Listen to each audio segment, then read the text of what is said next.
yes, I think it's important to have a voice because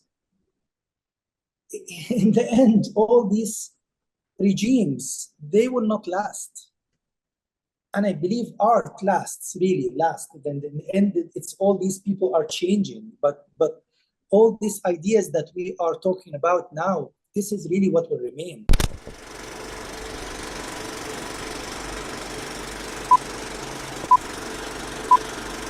My name is Tina Rivers Ryan, and I'm the editor-in-chief of Artforum. I'm joined today via Zoom from Alexandria by Wael Shawky, who is the artist featured on the cover of our September 2024 issue of Artforum. Today, Wael and I will be speaking about his incredible work, Drama 1882, and also a series of related artworks that were installed in the Egyptian pavilion at the Giardini. Can you tell us why you thought this particular story was so important to make a work about right now? It's extremely important because it's a big part of the Egyptian history.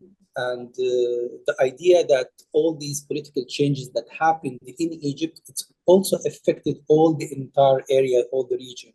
1882, it's the beginning of the British occupation that lasted almost 72 years. This occupation was not like any other occupation that happened. Actually, what we see today in Egypt and all the area around us, in Syria, in Iraq, Libya, everywhere, it's already affected by this British occupation.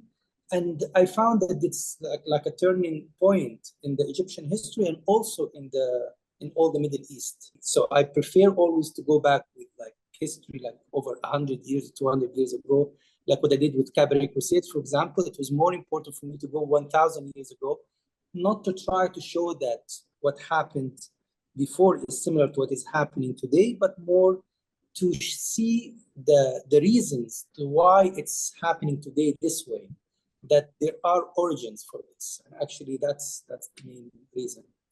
Yeah.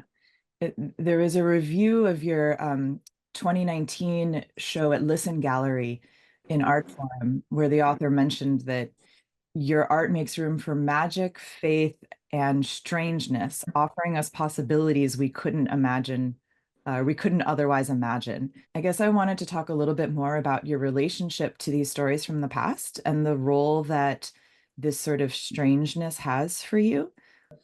It's what I really believe, that in the end, history is a form of creation for sure. And I like to make it more like a platform for analysis and use this format because it's, of course, it's a type of creativity. We present history as if it has a beginning and an end, which is of course not real, not realistic.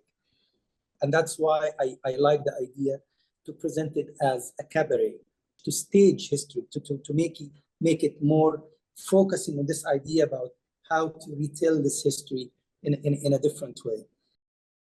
You've referred to this video as a kind of moving painting. So I wonder if you Sure. could talk a little bit about the way that you conceived of the sets. I mean, because it does feel in a sense like a filmed play, but it also does feel like a filmed painting. So if you could say a little more about that. I'm originally a painter. I studied painting, and it's really, I'm still making painting. And usually, when I make a film, each scene is a painting. I design all the scenography, all the colors, all the even the colors of the costumes, all the movement, everything. And I don't really know how to separate things from each other. When I build these scenes, usually I cannot see the scenography as background or the music as background. Or it's each element is as important as the other. And that's why even in some scenes, I decided to make the movement happening in the scenography itself to be part of this whole drama.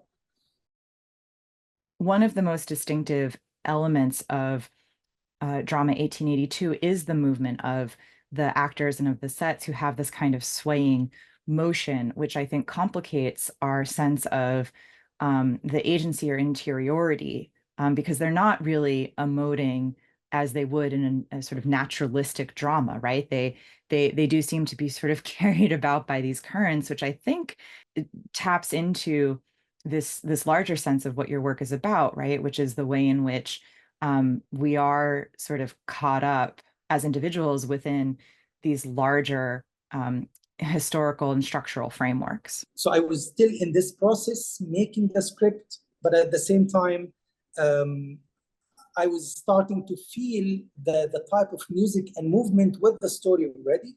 And part of this is this hypnotized feeling that you have between all these groups, and this movement, that it's back and forth moving, that it's really always about this type of conversation and the reading of the arguing, that this political arguing, that it's always about the dominance. It was not only about the story of Urabi, basically. It's really about what is happening to us. It's really not only about the story.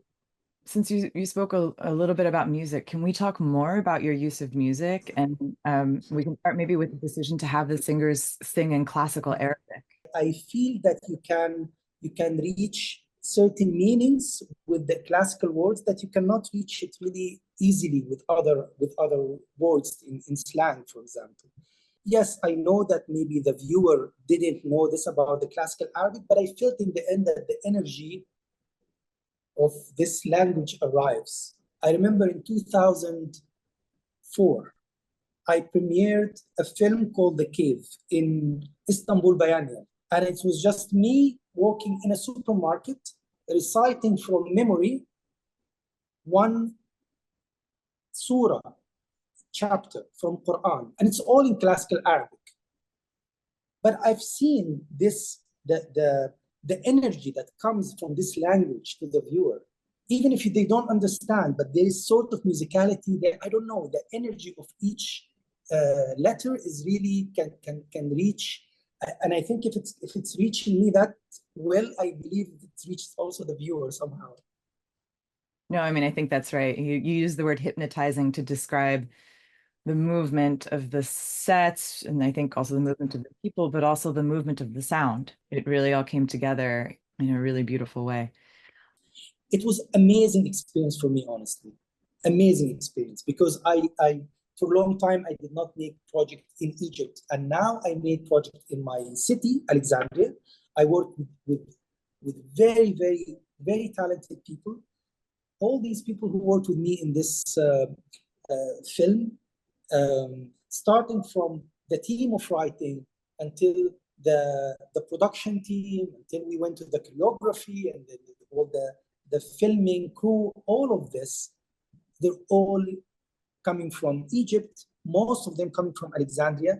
Most of these performers really don't have any chance to show in something like really artistic or big or anything. So it was fantastic. And I know this from Egypt. I have a nonprofit school in Egypt called the Mass, and I know the amount of talents that I see every day. If there is a way to have a channel for these talents to say something, they will just, as you see, they will just be fascinating. Imagine the main character, Ahmad Urabi, is someone called Basim Muhammad. Actually, he's a banker. He works in a bank. He's like, I mean, I look at him and look at his voice, and it's like, it's incredible. Yeah. So it was really, really beautiful experience for me. It certainly paid off in the sense of the work being the sort of unambiguous people's choice, crowd favorite, critical favorite. I've just never seen such consensus. And just the crowds, that were so excited to see the work. It was really inspiring. It really gave you the feeling that art matters to people. So that was really, I think, a gift to all of us. So thank you so much for that. Thank you so much. Thank you for this beautiful interview. Thank you.